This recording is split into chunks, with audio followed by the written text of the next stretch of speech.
कुंज बिहारी श्री हरिदास। बहुत बहुत स्वागत है आपका आपके अपने YouTube चैनल पर। मैं हूं अंकित। बांके बिहारी और राधा रानी जब अपने भक्तों पर करुणा करते हैं तो वो केवल भक्त का भाव देखते हैं। आज की जो घटना है वो ज्यादा पुरानी नहीं है, बल्कि लगभग 10 से 12 साल पूर्व की है। बरसाना के पास के चिकसोली ग्राम में एक बूढ़ी माई रहा करती थी। किसान महिला थी। उनके घर पर राधा रानी के श्री विग्रह के अलावा और कोई नहीं था, यानी कि राधा रानी ही उनकी सब कुछ थी।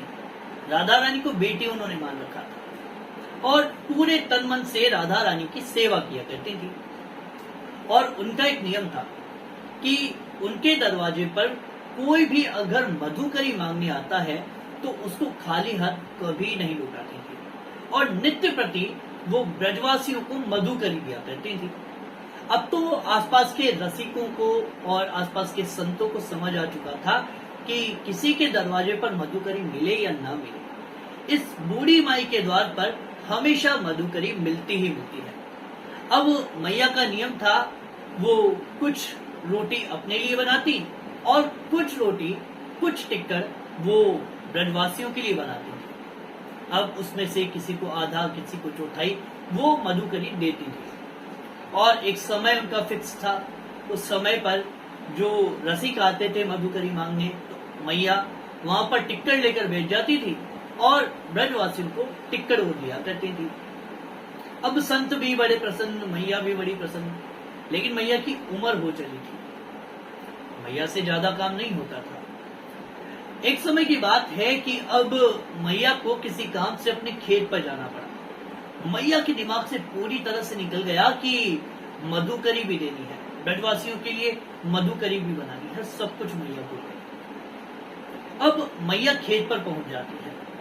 खेत पर पहुंचते पहुंचते मैया ने बड़ा काम किया और जैसे ही मधुकरी का समय आया, मैया को ध्यान आता है कि आज तो बड़ा भारी अपराध हो गया, संत हमारे दरवाजे से खाली हाथ लौट जाएंगे।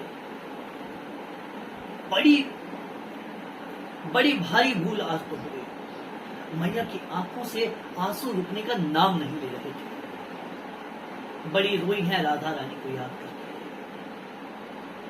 अब वो बूढ़ी माई अपने खेत से जल्दी जल्दी अपने घर पर जाती हैं। शाम का समय हो चुका था। मैया जैसे ही घर पहुंचती हैं, मैया अपने हाथों से सबसे पहले उन ब्रजवासियों के लिए जो उनके दरवाजे पर मधुकरी मांगने आते थे, उनके लिए मैया अब रोटियां बनाना शुरू कर देती है, टिक्कर बनाना मैया शुरू कर देती है। और अब मैया खुद भागी भागी उन संतों के पास पहुंचती हैं और हाथ जोड़कर मैया कहती हैं कि आज तो मुझसे बड़ो भारी अपराध ही गए, मुझको माफ कर दो। संत समझ नहीं पाते कि मैया क्या कर रही हैं। संत समझ नहीं पाते कि मैया कह क्या रही है। मैया कहती हैं कि आपकी मधुकरी ये रही, आप इस मधुकरी को ग्रहण कीजिए। संत हैरान। अब संत मैया से कहते हैं कि मैया थोड़ी ठंडक रखो, अब पूरी बात तो मुझे बताओ कि हुआ क्या है। मैया कहती है कि आज मुझको ध्यान नहीं रहे हो और मैं अपने खेत पर काम करवे को चली थी और मुझको तो ध्यान ही नहीं रहे हो कि मुझको मधुकरी भी बनानी है और आज मैं आपको मधुकरी नहीं दे पाई, और इसीलिए मैं जैसे ही घर पर आई, मैंने सबसे पहले आपके लिए मधुकरी तैयार करी और आप इस मधुकरी को ग्रहण कीजिए। और जैसे ही मैया की बात संत सुनते हैं, संत हंसते हैं। संत कहते हैं कि मैया मजाक अच्छा कर लेती हो। अब मैया भी समझ नहीं पा रही कि आखिरकार ये संत कह क्या रहे हैं। अब वो संत कहते हैं कि मैया आज तो तेरे द्वार से वो मधुकरी मिली है, वो मधुकरी मिली है जो आज से पूर्व कभी नहीं मिली, और भर भर के मधुकरी मिली है। आज तो तृप्त हो गए हैं, इतनी स्वाद मधुकरी शायद इससे पहले हमने कभी नहीं खाई। मैया कहती है कि मुझसे बड़ा भारी अपराध हुआ है, आप मुझे माफ करो, मुझे क्षमा करो और इस मधुकरी को ग्रहण करो। संत कहते हैं कि नहीं मैया, आज जब हम तुम्हारे दरवाजे पर गए तो तुम्हारी जो बेटी है ना, छोटी सी, गौर वर्ण था, बड़ी गोरी थी, वो आज हमें जब मधुकरी देने आई तो हम तो उसको देखते ही रह गए।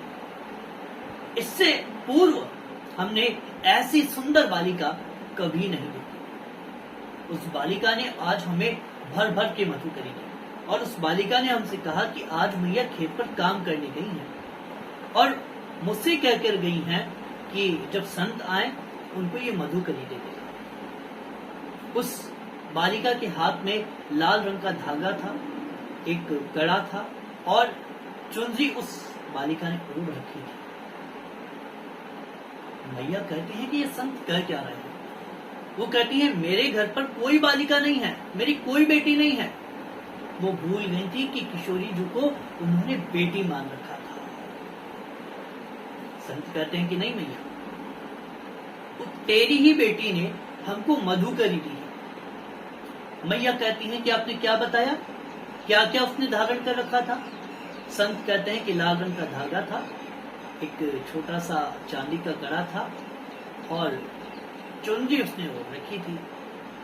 मैया कहती हैं कि ऐसा श्रृंगार तो मैंने कहीं देखा है, मैया को याद नहीं आ रहा। अब मैया अपने घर पर जैसे ही जाती है, मैया देखती है कि राधा रानी का जो श्री विग्रह है उन्होंने वही श्रृंगार धारण कर रखा था, मैया ने ही कराया था। मैया जैसे ही ये चीज देखती है, मैया के आंसू नहीं रुक रहे थे। मैया राधा रानी को अपने सीने से लगाकर बड़ी रोई है। उसके बाद ये बात पूरे ब्रज में फैल गई कि मैया की ऐसी भक्ति से रीझकर राधा रानी स्वयं मैया के घर पर आई थी और आज भी मैया के उस द्वार पर ब्रजवासी मधुकरी मांगने जाते हैं।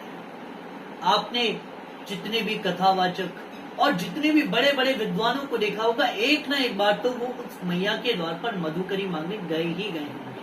अब तो मैया का शरीर शांत हो चुका है, लेकिन आज भी ऐसा नियम बना रखा है कि मैया के उस द्वार से कोई खाली हाथ नहीं जाता, मधुकरी मिलती ही मिलती है।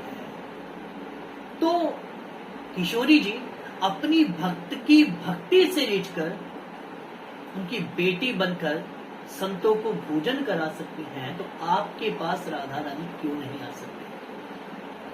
जरूरत है उन पर अटूट विश्वास, प्रेम, श्रद्धा और पूर्ण समर्पण की। अगर आपके पास बांके बिहारी या राधा रानी से जुड़ा हुआ कोई भी अनुभव हो, आप हमें वो अनुभव इंस्टाग्राम पर भेज सकते हैं, लिंक हमने डिस्क्रिप्शन में दे दिया है। और अगर आप लोग हमारे चैनल पर नए हैं और हमारे चैनल को सब्सक्राइब नहीं किया है तो जाइए चैनल को सब्सक्राइब कीजिए और बेल आइकन पर क्लिक कीजिए। कुंज बिहारी श्री हरिदास।